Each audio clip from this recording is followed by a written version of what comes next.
Selamat pagi, mengawali pekan ini di tanggal 4 Oktober 2021, mengawali hari ini di hari Senin. Awal kita menjalani hari di minggu ini, mungkin ada dari antara kita yang harus bekerja, memulai kembali aktivitas di tempat pekerjaan Anda masing-masing dengan tanggung jawab yang mungkin kayaknya kalau memulai hari baru di awal minggu tuh ada perasaan kok liburnya cuma sebentar gitu ya.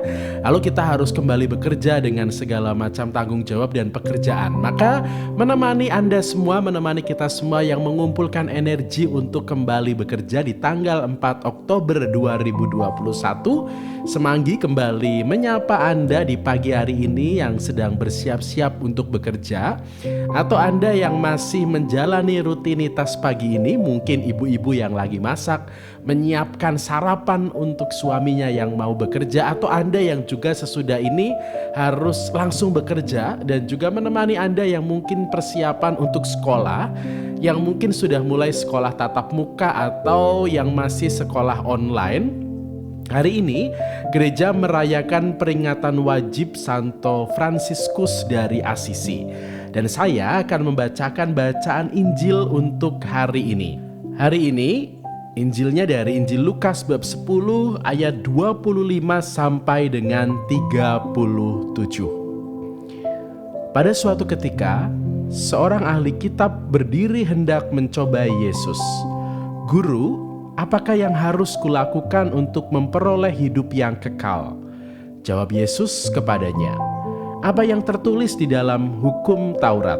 Apa yang kau baca di sana?" Jawab orang itu, "Kasihilah Tuhan Allahmu dengan segenap hati dan dengan segenap jiwamu, dan dengan segenap kekuatanmu, dan dengan segenap akal budimu. Dan kasihilah sesamamu manusia seperti dirimu sendiri." Kata Yesus kepadanya, "Benar jawabmu itu. Perbuatlah demikian, maka engkau akan hidup." Tetapi untuk membenarkan dirinya, orang itu berkata lagi, "Dan siapakah sesamaku manusia?" Jawab Yesus, "Adalah seorang yang turun dari Yerusalem ke Yeriko. Ia jatuh ke tangan penyamun-penyamun yang bukan saja merampoknya habis-habisan, tetapi juga memukulnya.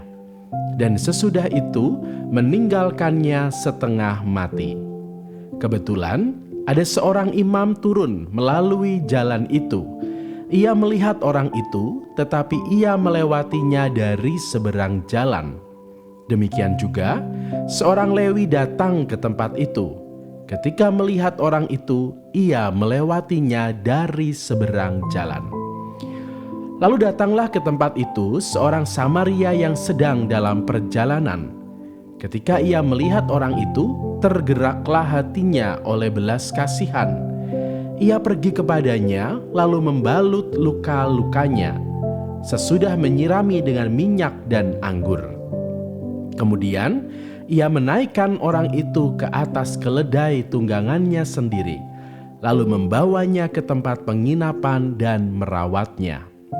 Keesokan harinya, ia menyerahkan 2 dinar kepada pemilik penginapan itu, katanya, "Rawatlah dia, dan jika kau belanjakan lebih dari ini, aku akan menggantinya waktu aku kembali."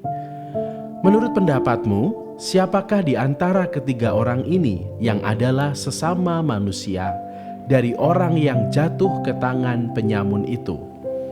Jawab orang itu, "Orang yang telah menunjukkan belas kasihan kepadanya." Yesus berkata kepadanya, "Pergilah dan perbuatlah demikian." Demikianlah sabda Tuhan. Terpujilah Kristus. Bapak, Ibu, dan saudari-saudara sekalian, hari ini, pagi hari ini, di awal minggu ini, saya ingin mengajak kita semua, saya ingin bercerita tentang pengalaman waktu itu saat saya ada di tahun rohani gitu ya. Ada sebuah program yang menjadi sesuatu yang begitu menarik bagi kami, bagi para frater yang waktu itu menjalani tahun orientasi rohani di tahun orientasi rohani Santo Agustinus di Tegal sana, di Torsa. Setiap frater akan mendapatkan kesempatan untuk menjalani sebuah program yang disebut dengan peregrinasi. di mana kami harus berjalan dari tahun rohani ke sebuah tempat, bisa paroki, bisa Gua Maria, atau tempat lain yang memang sudah dipertimbangkan dan dipersiapkan oleh para formator atau pendamping kami. Waktu itu saya bersama dengan dua teman saya, kami bertiga itu menjalani peregrinasi dari Tegal sampai ke Paroki Purworejo. Waktu itu kami menjalaninya sekitar 5 hari 5 malam. Di dalam perjalanan itu ada sebuah ketakutan di dalam diri saya secara pribadi, jangan-jangan nanti di tengah jalan kami tidak bisa makan. Karena memang di dalam proses atau program peregrinasi itu kami tidak diperkenankan untuk membawa bekal, tidak boleh bawa uang, tidak boleh bawa makanan, dan mungkin pakaian juga tidak boleh terlalu banyak. Tidak ada yang memberi minum. Jadi kami tuh takut jangan-jangan tidak ada yang nanti kasih makan, tidak ada yang lalu memberi minum begitu ya. Lalu kami juga takut jangan-jangan nanti di tengah jalan tidak ada yang memberi kami tumpangan untuk tidur. Sebuah keraguan dan ketakutan yang saat itu saya rasa punya alasan yang kuat karena kami tidak membawa apapun di dalam perjalanan itu kecuali baju, kemudian jas hujan, lalu caping, lalu juga tas kecil untuk bawa beberapa barang, kemudian juga bawa tongkat itu diperbolehkan. Selain itu tidak boleh. Namun dalam perjalanan selama kurang lebih 5 hari 5 malam, justru ada banyak orang baik yang tidak kami kenal hadir memberi apa yang kami butuhkan. Kami tidak kekurangan makan dan minum.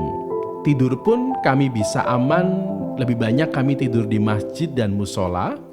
Ada banyak orang yang dengan tulus dan rela hadir memberi pada kami. Sebuah pengalaman yang membuat saya sadar bahwa untuk menjadi orang baik, kita tidak perlu mengenal siapa dia. Untuk memberi, kita tidak perlu tahu apa identitasnya. Kami tidak pernah ditanya apa identitasnya, dari mana, kemudian siapa kami. Tapi di saat kami minta makan, kami diberi oleh mereka. Hari ini, Yesus menggunakan perumpamaan orang Samaria yang baik hati untuk menggambarkan tentang siapa sesama kita dalam hidup. Orang Samaria yang saat itu dianggap buruk, dianggap sebagai pendosa, dan dipandang sebelah mata justru hadir dengan penuh kasih pada orang yang hampir mati karena dirampok. Dia tidak berpikir dari mana sih orang ini datang. Si orang malang ini dari mana, siapa dia, asal usulnya dari mana, apa pekerjaannya. Dia tidak berpikir itu. Dia melangkah, menghampiri, dan akhirnya dengan tulus ikhlas memberikan pertolongan. Sebuah sikap dari orang asing yang tidak banyak pertimbangan dalam memberikan pertolongan, memberikan hati kepada orang yang membutuhkan. Dia tidak berpikir resiko apa yang akan dia dapatkan, apalagi imbalan apa yang akan ia terima. Latar belakang orang Samaria yang kerap kali dianggap buruk dan dipandang sebelah mata, justru membentuknya menjadi pribadi yang berbelas kasih. Semoga kita juga dapat menjadi seperti seorang Samaria yang baik hati ini. Kita mau memandang mereka yang sedang kesulitan, datang kepadanya dan menjadi teman baginya. Dan semoga berkat Tuhan yang kita terima di dalam hidup kita juga menjadi sarana dan bekal serta modal bagi kita untuk berbagi dan menjadi sesama bagi orang lain. Semoga pagi hari ini Anda semua juga merasakan berkat Tuhan, merasakan begitu baiknya Tuhan kepada kita. Minimal hari ini kita masih bisa hidup, masih bisa bernafas, masih bisa memandang anggota keluarga kita, masih bisa telepon dengan anggota keluarga kita yang mungkin jauh. Semoga kita semua juga senantiasa diberikan banyak berkat, tetapi jangan lupa bahwa berkat yang kita dapatkan, yang sekarang ini kita miliki adalah sebuah kesempatan dari Tuhan untuk dibagikan kepada banyak orang. Selamat pagi, selamat mengawali pekan ini, selamat memulai hari yang semoga indah untuk Anda semua, dan semoga Anda semua juga senantiasa menjadi berkat bagi banyak orang. Selamat pagi dan semangat pagi hari ini.